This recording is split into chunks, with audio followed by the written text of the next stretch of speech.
You need to be extremely careful if you are using buy now, pay later services. These CEOs of like Klarna in Affirm, okay, they're not just like guessing in the dark if this business model works. Okay, they know the psychology around all of this. This is set up to have you fail so they make money.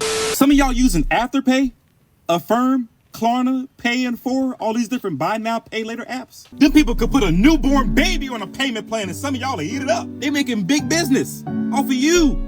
So what's wrong with a buy now, pay later app? We're just stretching the payment out a little bit, right? Harmless. You keep stretching them goddamn payments out, you're gonna stretch yourself right into a bad financial situation. This is like, to me, this is like credit card light. This is credit card light, because credit cards, you're paying interest off the jump and it's like 20-something%. This, you may not pay interest if you make all the payments on time, but these companies are betting on the fact that you're probably gonna miss payments or you're gonna make them late, and that's how they're gonna make their money off of fees. You know, it's kind of crazy because you see this for almost everything. Everywhere.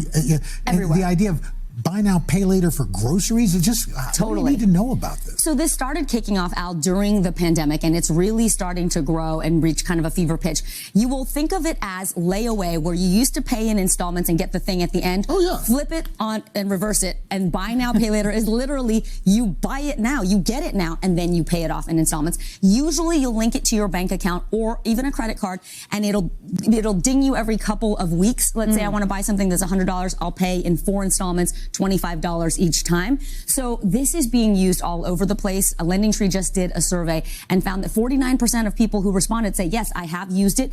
11% say they've used it at least 6 times or more. Wow. You're going to see it more in Gen Z. More than 60% of them will use it. These are the big companies that you'll see often when you're checking out now. In addition to, you know, your option to pay with a credit card, you will see buy now, pay later offered by PayPal, Affirm, Klarna, Afterpay, Sezzle, Split It. A lot of companies have gotten into the game. Here's the statistic that I think is a little alarming. Of the 49% of consumers who say they've used it, 41% have said that they have paid late, and that's up from 34%. So that is a troubling trend. Wow, that's a big jump. Okay, Al mentioned even groceries. Like, what are people buying with these programs? Pretty much anything that you can buy, Savannah, you can buy now and pay later. Usually people are using it for bigger ticket items. So it'll be clothing, accessories, shoes, electronics, and technology. We understand because those things can be really expensive. But groceries, that's kind of concerning because that's an everyday staple. So if you can't pay for your groceries in one go, what does that say about the state of your finances, inflation, tariffs? That is concerning. People are even using buy now, pay later for travel. Airbnb introduced something called Travel Now or Reserve Now, Pay Later. And so you're seeing this kind of in every corner of consumerism at this point. The thing I want to remind people, this is a miniature loan. You will get dinged. You will get a penalty. It could hurt your credit score if you are not paying on time. And the interest rate, I would assume, as well. Like, it's not like are they letting you borrow for free? So that's the interesting part. And the pros of these plans are that they are simple. They are convenient. It is considered a 0% interest loan. And there's not a hard credit pull like a credit card or taking out an official loan. It's usually just a soft credit check, and they will give you the money. And sometimes it's $500, $1,000 to stretch out over 4 weeks of payments or 8 weeks of payments. So those are the pros. But on the cons side, it can encourage overspending. It can encourage impulse buying. Also, if you want to return something that you bought now and paid for later, that can be kind of messy because they've got to like contact the loan and the bank, and you know, you don't get your money back as quickly. And this is where they don't charge you interest, Craig, but they may charge you fees if you pay late. So that's the flip side of it. Okay, so she mentioned something a second ago that kind of is a little nostalgic for me, because I remember back in the day when I was a kid going to school, my mom used to use the layaway a lot. That was her thing. She would go to the store, like Kmart, which I'm not even sure Kmart even exists anymore, and she would go get something, put it away on layaway, and pay it over time. She would do that a lot of times for like our school clothes. And I just remember that being a thing. It's a little nostalgic. At the same time, it makes me think, man, you know, humble beginnings, right? I mean, we didn't have it that bad, don't get me wrong, but you know, we couldn't afford to buy it all at once. So that's what this is kind of like, except for the fact that it's more nefarious because, as they mentioned, maybe it's a zero interest loan, but if you miss those payments, they're gonna hit you with those fees. So that's the thing. And like she said, it encourages you to buy more than you would otherwise. And that's a lot of times when things come, you buy things electronically, that happens, right? If you take a $100 bill and you go out and you spend your day buying things with a $100 bill, you're gonna buy less things because you're gonna hand it to the cashier and they're gonna hand you back a 50. You can go, dang, that $100 bill went to a $50 bill like that.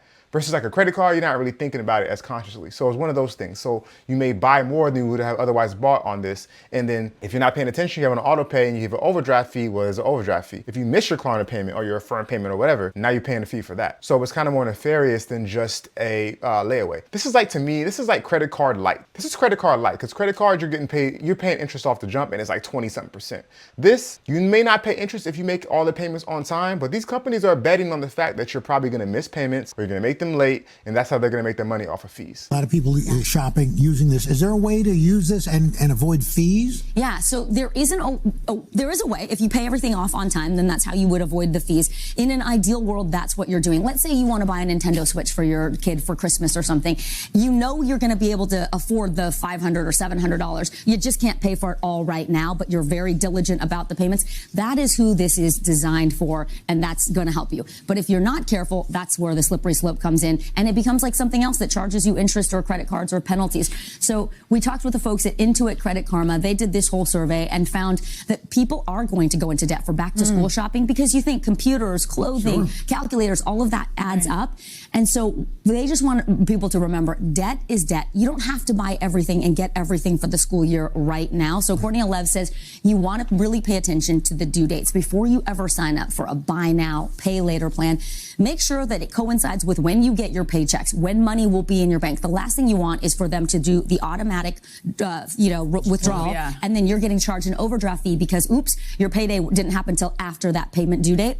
Set a financial check-in. This is so important. You can do it weekly, you can do it monthly, but until you figure out how much it costs to be you and what your actual budget is, it can be very difficult to get out of debt because you just keep adding on, and now you've got credit cards, you've got buy now, pay later. It adds up, snowball, exactly. And finally, reading the fine print, because each of these deals can be a little bit different in terms of when they charge you, what the payment penalties are. Here's a bit of good news.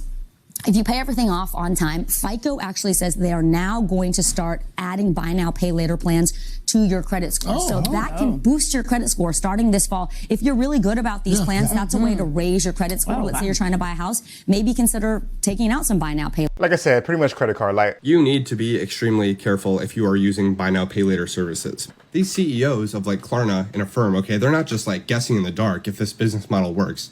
Okay, they know the psychology around all of this. This is set up to have you fail so they make money. There's a whole thing called the psychology of paying, and it's like the shame, regret, sadness you feel when you spend large amounts of money. And what these buy now, pay laters do is that they take that away. That like effect that is supposed to help you regulate how much you spend is gone. They offer you a small little payment right now so you can get the instant gratification, and then you feel no remorse. So guess what? You're 9 to 10%, studies show, 9 to 10% more likely to buy something else that you probably don't need. Not only that, but I think over half of the people that use buy now, pay later have already missed a payment. And guess what? The rates that they charge are higher than almost any credit card out there. Now, these CEOs of like Affirm and Klarna, they knew that most people were going to be flocking to this, right? So much so that the processing fees that they charge in comparison to regular credit cards are like double, almost triple what credit cards charge, because they know people can't resist. So they have that power over the companies themselves. And guess what? Are the companies going to bite the bullet on that double, triple increase in percentage? No. It gets passed on to consumers and the price goes up. Stop using them. Stop using buy now, pay later. Just buy it in full, or don't spend the money. Man, this guy's spot on. So what he's saying is what I was trying to mention earlier about the $100 bill situation. You have that $100 bill and you go and you buy a coffee, then you go and you buy lunch at Chipotle, and then you go to the store, you look at some shoes you want to buy. Oh, wait. Dude, I have $70 left. I already spent $30. I have 70 bucks left. That's it. Or even with the credit, it's like you feel that pain, and I'm gonna call it pain because that's kind of what it is. You feel that pain in that moment, and it stops you from buying something you wouldn't otherwise buy. Or maybe pull your credit card out and use your credit card. But even then, each month you can get that bill with that interest. With this, is more nefarious because you're like, oh, there's no interest. I can just pay it off over installments. Let me get this and this and this and this. And the people that do it are more likely to miss payments, as he was saying. They're not people like me and you who are more prudent with our money, who if we ever were to use something like this, which I probably wouldn't use it because I don't buy things that I don't have the money to pay for, except for maybe a car or a house, really just a house. I'm not gonna use this, but people that use it are more likely to be taken advantage of psychologically from these companies. Another thing he said at the end was, whenever you go and use a credit card at a grocery store, for example, you ever been to a place where there's a $5 minimum to use a credit card? You're like, what the? That's because they're passing along the fee. They're being charged by the processor to you. and to me. So what he's saying is with these afterpay companies or these buy now pay later companies, the fees most likely sometimes double what the credit card charges these companies to use it, because the credit cards have to pay to be able to accept credit card payments from me and you. And so now these companies are charging double because they know that companies are going to give in and use or accept these buy now pay later programs because they know people are going to be using it. And this is the psychology behind it. It's like the lady was saying in the last video about how, oh, there are benefits to it, you have to be careful. Well, a lot of times people that use this aren't the most careful with their money. Let's just be honest. Some of y'all using Afterpay, Affirm, Klarna, Pay in 4, all these different buy now, pay later apps. Them people could put a newborn baby on a payment plan and some of y'all will eat it up. And as a collective, we can't say we're not using them because they only here out of necessity. They making big business off of you. So what's wrong with a buy now, pay later app? We're just stretching the payment out a little bit, right? Harmless. You keep stretching them goddamn payments out, you're gonna stretch yourself right into a bad financial situation. And you better not be late. You better not be late for one fucking payment. Then people gonna treat you like Debo from Friday. They gonna charge you maximum interest, 30+%, late fees and all. They gonna come snatch you up out your shoes by your neck and shake all the change out your pockets. Just dangling. And then some people out here using a credit card on Afterpay. You be out here paying from a trip from 3 years ago. So long story short, if you gotta use a buy now, pay. Yeah, that's wild. I didn't even think about that part of it. Yeah, that's crazy work. So some people are using credit cards, which you already know you're paying 20% interest on the credit card itself, and they're combining it with these buy now, pay later programs. Oh my God.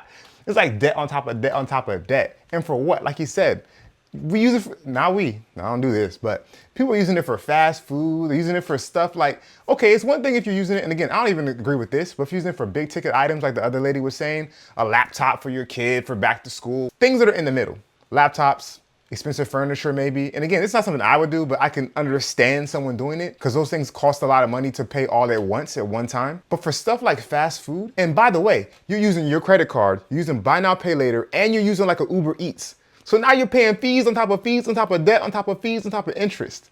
It's absolute madness. Like you said, people are putting vacations on this stuff, paying for vacation they took 4 or 5 years ago, 3 years ago, still to this day. I mean, and again, I'm not saying that we all do this. I'm not saying this is the main reason why people are struggling, because I don't think it is. I think inflation is a big cause of it, although part of inflation is our fault. Because we take money, for example, the stimulus checks, which were given to us, which is the government's fault, and use it to buy stuff that we don't need, which is our fault, which push more money into the economy with fewer goods, which causes inflation partly, which is essentially our fault. That's not the whole story, obviously, but there's just so much going on. It's like, but again, people like to complain like, okay, things are so hard right now. It's difficult to make ends meet. I can't get by. And a lot of those people are the same people who are buying chicken nuggets that are inflated, by the way, and more expensive than they used to be, using buy now, pay later. So you see where the problem lies? It's like some people can't get out of their own way.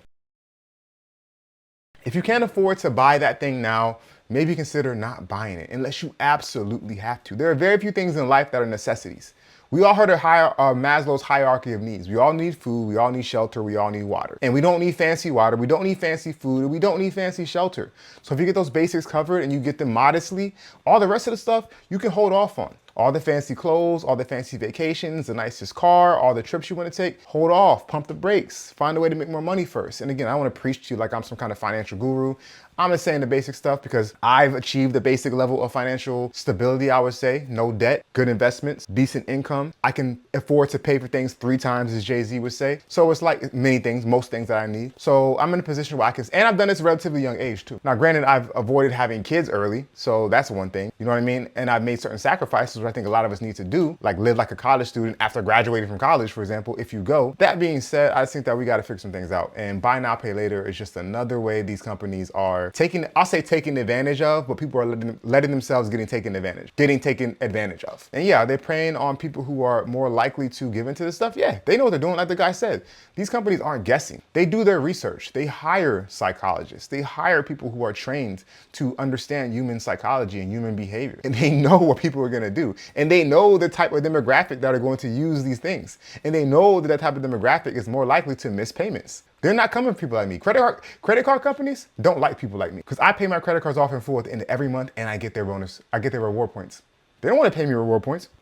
So who's paying my reward points? People who are missing payments on their credit card. People who are buying things they can't afford and paying interest to these credit card companies are paying for my reward points because I don't pay interest on credit cards. I say that to say that you have to know who you are. You have to understand your personal financial situation, understand your personal behavior, what you're susceptible to, and act accordingly. That's all. Because I'm not perfect. I have my own issues. It's just that personal financial. When it comes to personal finances, that's not an area where I struggle with, which is why I make these videos. With that being said, appreciate you guys sticking around. If you're on buy now, pay later, delete the app, stop doing that. I'm not trying to tell you what to do. I would suggest it. And if you don't need it, I wouldn't buy it. And practice delayed gratification, because I think that is a big key to success, not materialism. Thanks for sticking around. Feel free to give it a like and subscribe. And until next time, make smart financial decisions.